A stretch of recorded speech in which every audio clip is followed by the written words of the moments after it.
नमस्कार, मैं मनिंदरजीत सिंह चीमा मैवन जोन से और आज हम बात करने जा रहे हैं आइल्स राइटिंग टास्क 2 के ओपिनियन बेस्ड क्वेश्चंस की। आगे बढ़ने से पहले सब्सक्राइब कीजिए हमारा चैनल मैवन जोन। आइल्स राइटिंग टास्क 2 को लिखने के लिए ब्रिटिश काउंसिल या आईडीपी ने प्रेस्क्राइब किए हैं सेट पैरामीटर्स, जिनको अप्लाई करके आप लिख सकते हैं एक बढ़िया राइटिंग टास्क 2। मेजरली आपके राइटिंग टास्क 2 को हम 4 पार्ट्स में डिवाइड करते हैं। सबसे पहले होता है टास्क अचीवमेंट, फिर coherence and cohesion, then lexical resource और last of all grammatical range and accuracy. Examiner इन चारों की कॉम्बिनेशन से ही आपको जो असेसमेंट है बैंड की वो देता है। तो देखते हैं हम with the help of example कि इन चारों को हम अपने राइटिंग टास्क 2 में किस तरीके के साथ इम्प्लीमेंट करके एक बढ़िया जो है टास्क वो लिख सकते हैं। ये है हमारे पास एक ओपिनियन ऐसे। News stories on TV and in newspapers are very often accompanied by pictures. Some people say that these pictures are more effective than words. What is your opinion about this? अब इस question में सबसे पहली बात तो examiner हमसे अपना opinion पूछ रहा है, राइट? तो इसको हम कहेंगे ओपिनियन बेस्ड क्वेश्चन, और हमने अपना ओपिनियन किस तरीके के साथ जस्टिफाई करना है वही यहाँ पे एक चैलेंजिंग टास्क रहता है। अगर हम इसको समझें तो एग्जामिनर हमें ये बता रहा है कि जो न्यूज़ स्टोरीज होती हैं, चाहे वो टीवी में है या न्यूज़पेपर्स में है, उसमें आजकल पिक्चर्स जो है वो दिखाई जाती हैं। क्या वो इफ़ेक्टिव हैं या नहीं है, इसी पॉइंट को हमने जस्टिफाई करना है। सबसे पहले हम लिखेंगे इंट्रोडक्शन। इंट्रोडक्शन में हमने 2 पॉइंट्स के ऊपर टारगेट करना है। सबसे पहली बात, हमने पूरे के पूरी स्टेटमेंट को पैराफ्रेज करना है और उसके बाद देनी है थीसिस स्टेटमेंट। पैराफ्रेज में हमने जो मीनिंग है वो चेंज नहीं होना चाहिए और आप अपनी लैंग्वेज में या with the help of synonyms आप उसको कॉम्प्रीहेंड कर सकते हैं। जब हम बात करते हैं थीसिस स्टेटमेंट की, तो थीसिस स्टेटमेंट में आपने डिसाइड करना है कि आपने क्वेश्चन में एग्री करना है या डिसएग्री करना। अब यहाँ पे भी एक मेजर पॉइंट है कि आप किस तरीके के साथ एग्री या डिसएग्री करोगे। एग्री और डिसएग्री करने का सबसे मेजर पॉइंट ये रहता है कि आप ये देखिए कि आपके पास व्यू पॉइंट्स एग्री में ज़्यादा हैं या डिसएग्री में ज़्यादा। जहाँ पे आपके पास व्यू पॉइंट्स ज़्यादा है, जिसको आप फर्दर आने वाले पैराग्राफ्स में जस्टिफाई कर पाओगे, उसी तरफ आपको जाना चाहिए, चाहे वो एग्री हो या डिसएग्री हो। तो अब हम इसकी बेसिस के ऊपर क्वेश्चन को हम इंट्रोडक्शन लिखते हैं, क्वेश्चन की पहले पैराफ्रेज करते हैं और फिर देते हैं इसकी थीसिस स्टेटमेंट। इंट्रोडक्शन में हम लिख सकते हैं, pictures and photographs accompanying news stories on television and in newspapers make the news more effective according to some people. I agree that the use of photographs, illustrations and drawings greatly enhance the effect of the news.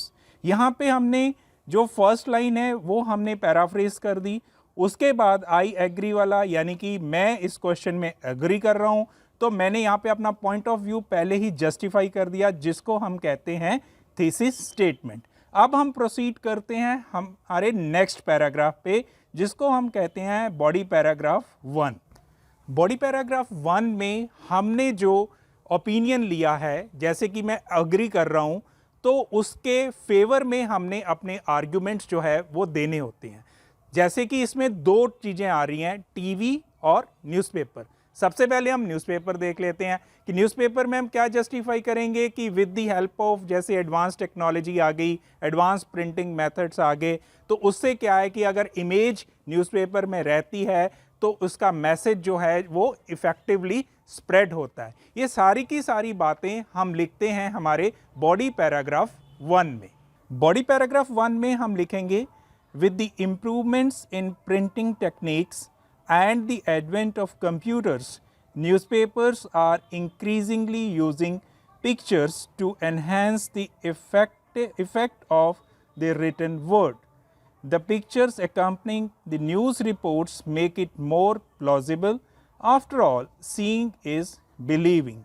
Moreover, it helps us visualize the situation and also enhances our ability to grasp and retain the news longer in our minds.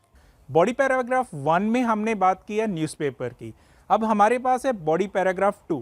Body paragraph 2 में हम बात करेंगे television की, यानी कि TV की, और हम ये दिखाएंगे, जस्टिफाई करेंगे कि जो वहाँ पे पिक्चर्स दिखाई जाती हैं वो किस तरीके के साथ इफ़ेक्टिव रहती हैं, तो उसका क्या रोल जो है वो रहता है। तो हम BP2 में लिखेंगे, similarly for television news also with the advancements in technology, the cumbersome cameras have been replaced by smartphones. This, along with very high-speed data, has drastically changed the way we consume TV news nowadays. Gone are the days of Doordarshan when the news was read by anchors in a state newsroom, rarely accompanying any photos. Today, graphic representations along with an anchor are the norm. This has made news more interesting. BP 1 और 2 में हमने justify किया TV and newspapers में जो images use होती है उसका क्या इफ़ेक्टिव रोल रहता है। अब हम लिखते हैं कंक्लूजन। कंक्लूजन यानी कि in short the summary of whatever we have written अभी तक, इंट्रोडक्शन से लेकर BP 1, BP 2, इन सब का जो कुछ भी हमने कंटेंट डाला है उसका एक समराइज्ड नोट जो है वो हमने कंक्लूजन में लिखना होता है। कंक्लूजन में हम लिखेंगे, in the and I totally agree with people who think that pictures and photos accompanying news have a very positive effect on our ability to understand what is being said. The effect that they portray on our minds is greatly enhanced. तो इस तरीके के साथ आप लिख सकते हैं एक इफ़ेक्टिव राइटिंग टास्क 2 जो होता है ओपिनियन बेस्ड। आने वाली वीडियोस में हम और टाइप के क्वेश्चंस को डिस्कस करेंगे। सब्सक्राइब कीजिए हमारा चैनल मैवंस जोन।